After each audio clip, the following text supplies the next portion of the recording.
Welcome back. I'm Sophie from Sew Sophie Crafts. Today we're going to be talking about how to get started with your cross stitch project. When using a piece of Aida, you want to leave plenty of space for your stitching so you have a border around the edge ready for framing. With my embroidery hoop, I've left plenty of space around the edges of the hoop just in case I need to move the hoop during the project, but also allows me enough space to finish the project at the end. So to use an embroidery hoop, these come in various different sizes, and you will need to unscrew the screw at the top of your embroidery hoop and it pops out. So you've got an inner and an outer hoop. Lay the inner hoop on your desk, the fabric goes over the top, so it's fairly central over the hoop, and then the outer hoop goes over the top to essentially sandwich in the fabric between those two hoops. So you can see here it's nice and tight, and you want this to be really tight across the hoop so it's essentially a bit like a drum, and then tighten up the screw as much as you can do. So there is my embroidery hoop ready to start cross stitching. Your thread skeins will come in lengths like this. They're normally about 8 meters long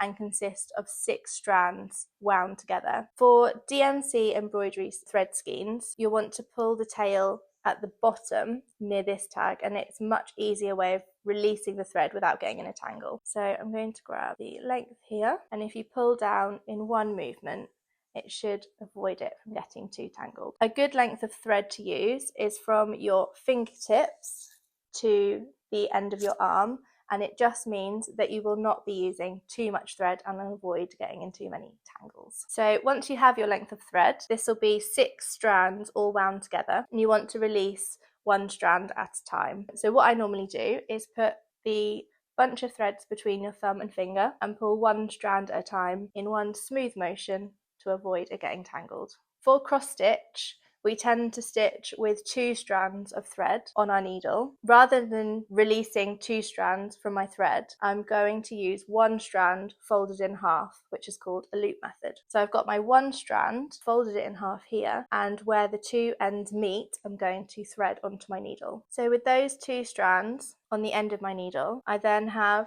a loop at the end to anchor the thread into my fabric. So to get started, you will locate where you need your first stitch to go, leave the little loop behind, go back diagonally through your fabric, and then pass your needle through that loop, and that will secure that thread onto your fabric so you don't need to use any knots or anything, and it keeps the back of your fabric nice and smooth. So there is my first cross on my fabric, nice and neat. Thank you for watching. In the next video we'll be talking about all of the different stitches that we use while cross stitching. Please remember to like this video and subscribe to our channel for lots more crafting tutorials.